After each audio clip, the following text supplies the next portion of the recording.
안녕하세요. 여섯시 내다육입니다. 오늘도 봄바람이 좀 잘 불고 햇살이 좋은 날이네요. 구름이 좀 껴 있어서 햇살이 이렇게 들어왔다 나왔다 이렇게 하고 있는데 영상을 찍을 때에도 조금 채도가 좀 바뀌지 않을까 생각이 들어요. 오늘은 제가 다육이들을 좀 살펴봐 주면서 점점 날씨가 더워지고 있잖아요.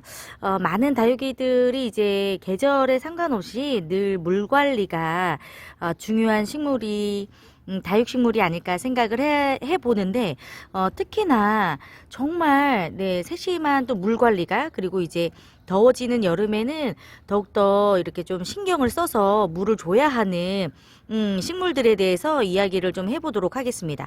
보통 이제 장마가 시작이 되는 기간에는 대부분의 다육이들은 한 달에서 길게는 한 달 반 정도 단수를 해주죠. 그리고 이제 그 전까지는 충분하게 관리를 하면서 물을 필요로 하는 다육이들은 물을 좀 줘야 합니다.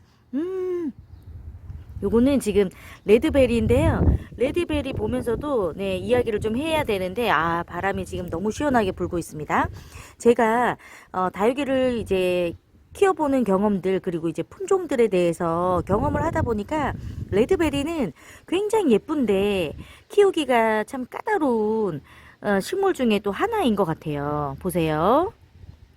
여기 지금 수간이 막혀가지고 중간에 줄기가 말라있던 아이를 제가 이제 잘라준 거예요.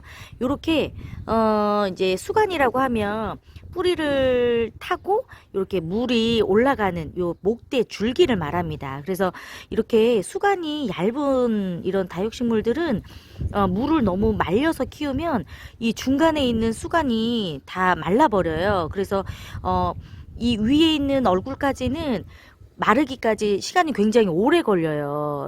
그런데 중간에 이렇게 줄기가 말라버리면 아예 키울 수가 없기 때문에 바람이 많이 부는데 바람 소리 들어갈 것 같은데 요렇게 수관이 중요하다는 이야기를 좀 해드리고 싶고, 제가 지금 이제 저 레드베리는 오래된 아이인데요.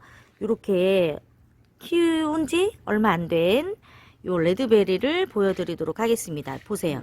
짜잔. 요 아이들은 제가 따글따글 한 3포트 4포트 정도 이렇게 심어준 아이들이에요. 처음에 이제 레드베리가 줄기가 그렇게 크지 않을 때는 이렇게 바닥에 붙어서 성장을 하지만 서서히 이제 줄기가 길어지면 굉장히 생각보다 줄기 목대가 잘 만들어지는 품종이기 때문에 물 관리를 하지 않으면 예쁜 수영으로 사실 키우기가 좀 어렵고, 지금은 얼굴이 이렇게 따글따글 많이 붙어 있잖아요. 그런데 이제 물 관리가 안 됐을 경우에는 저렇게 중간에 수관이 막혀 가지고 고사하는 줄기들이 생각보다 많이 있기 때문에 이렇게 풍성하지만 오랫동안 이렇게 풍성하게 또 못 키우는 그런 또 다육이가 레드베리입니다. 그래서 여러분들이 다육이를 이제 품종마다 키우실 때는 이렇게 수간의 상태에 따라서도 관리를 하는 방법들이 좀 세심하게 달라져야 될 것 같아요. 지금 햇살에 너무 또 예뻐지고 있는 화이트 고스티, 화이트 고스티예요. 요거 보세요. 요것도 지금 여러분 레드베리예요. 요게 이제 한번 살짝 조금 위험했다가 물 충분하게 줘서 다시금 이렇게 예뻐진 아이들인데, 물을 절대 막 말려서 키우시면 안 됩니다. 이렇게 수관이 약한 아이들은 장마 기간에도 아주 소량의 물로 물을 주시면서 키워야 수관이 좁아지지 않아요. 더군다나 요런 그 선스타 같은 아이들도 수관이 그렇게 두껍지는 않고요. 또 이제 물을 너무 말려서 키우다 보면 요 아래 목대 밑부분으로 너무 이제 단단하게 목질화가 너무 빨리 되기 때문에 요런 아이들도 여러분 물을 너무 이제 말려서 키우시면은 좋지는 않아요. 라디칸스 좀 보세요. 너무 예쁘죠. 이게 이제 햇빛을 보고 안 보고에 따라서 굉장히 색감이 많이 이렇게 좀 달라지는 품종이에요. 이렇게 햇빛이 부족한 부분들은 네, 물이 이렇게 안 들고 초록한 네, 색을 가지고 있지요. 대신에 이제 잠깐만 햇빛을 잘 보더라도 굉장히 빨개지는 다육이가 요 라디칸스입니다. 이쪽은 더 붉어요. 사실 이제 이쪽에서 햇빛을 더 많이 보다가 제가 지금 자리를 옮겨줬어요. 햇빛 조금 더 받아야 되는 부분을 해 볼 수 있도록 이렇게 좀 돌려주었어요. 그리고 꽃이 이렇게 폈습니다. 라디칸스 꽃을 이제 풍성하게 보고 싶을 때가 있는데 약간 꽃이 해가리를 좀 해요. 작년에는 그 꽃이 정말 많이 안 폈는데 올해는 또 꽃이 이렇게 좀 많이 피어 있네요. 아, 안개꽃처럼 꽃이 이렇게 좀 피고 굉장히 꽃이 오래 갑니다. 이 상태로 한 달 정도는 꽃을 볼 수가 있어서 굳이 뭐 이렇게 잘라주지 않아도, 왜냐면 수영에 크게 이렇게 영향이 없는 꽃을 이렇게 피워주기 때문에 라디칸스도 정말 정말 예쁘죠. 요 라디칸스는 이제 키워보신 분들이 정말 많으실 거예요. 가격도 뭐 저렴하고 키우기가 어렵지 않기 때문에. 대신에 이제 일조량이 좀 부족하면 웃자람이 있을 수는 있어서 그래도 좋은 햇빛을 많이 보여주시는 게 이제 좋기는 합니다. 보시면 요 수간이요 정말 가늘어요.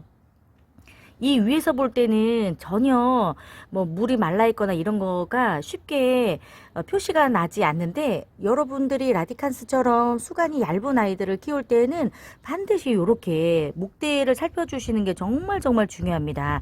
이게 이제 너무 이제 웃자람이 있다고 해서 물을 너무 말려주시면, 보세요, 여기 있는 이런 부분들이 지금 수간이 조금 약해 있거나 수영이 좀 흐트러져 있는 모습을 좀 볼 수가 있죠. 중간에 수간이 이렇게 좀 막혀 있거나 좀 말라져 있는 요런 아이들은 이렇게 힘을 쓰지 못하고 밑으로 이제 축축 처집니다.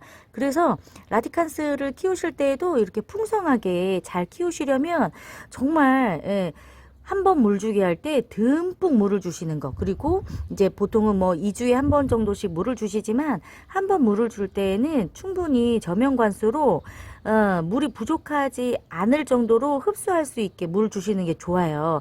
이제 물을 조금씩 조금씩 자주 주는 것보다 간격은 길게 하되 한 번 물을 줄 때 듬뿍 주는 거. 그리고 이제 화분 밑으로 물이 흘러나오도록 해주는 물주기도 물론 좋지만 충분한 물을 또 흡수하기 위해서는 오히려 차라리 뭐 한 두세 시간 정도 저면 관수 해줘서 천천히 이렇게 밑으로 물이 스며들 수 있도록, 충분히 물을 먹을 수 있도록 해주시는 게 굉장히 중요해요. 그리고 이제 그 한겨울이나 또 한여름에는 물을 많이 이제 줄이는 게 당연히 맞지만, 이렇게 수간이 얇은 아이들은 그래도 어느 정도의 그 물은 챙겨주면서 여름과 겨울도 보내야 된다는 것도 여러분들이 꼭 챙겨주셔야 될 물주기 조건 중에 하나입니다. 너무 예쁘죠? 네. 이게 이제 라디칸스가 그 꽃이 굉장히 예뻐요. 제가 이제 꽃이 너무 예뻐가지고 키우기 시작했던 그 계기가 요 꽃 때문에, 요 꽃 때문에 키웁니다. 요거 아니고서는 사실 이렇게 뭐 목대줄기나 잎이나 뭐 엄청 다육식물처럼 그렇게 또 키우는 거는 또 아니어가지고, 그래도 수간이 이렇게 얇지만 굉장히 튼튼하고 생명력이 굉장히 좋은 아이죠. 그리고 이제 웃자람이 있을 때는 그냥 가위로 가지치기 해준다 생각하시면 아주 또 새로운 자구들도 많이 나오고, 그러면 또 꽃대도 더 많이 볼 수 있어요. 내년에. 웃자란 아이들이 있으면 그냥 과감하게 잘라줘도 되는 품종이기도 합니다. 오늘은 이렇게 좀 수간에 대한 이야기를 해보려고 영상 준비했어요. 이렇게 조금 얇은 목대를 가지고 있는 아이들은 조금 더 신경 써주시고 한번 물주기 할 때 좀 듬뿍 물을 주셨으면 하는 그런 말씀을 좀 드립니다. 오늘은 여기서 인사드릴게요. 고맙습니다.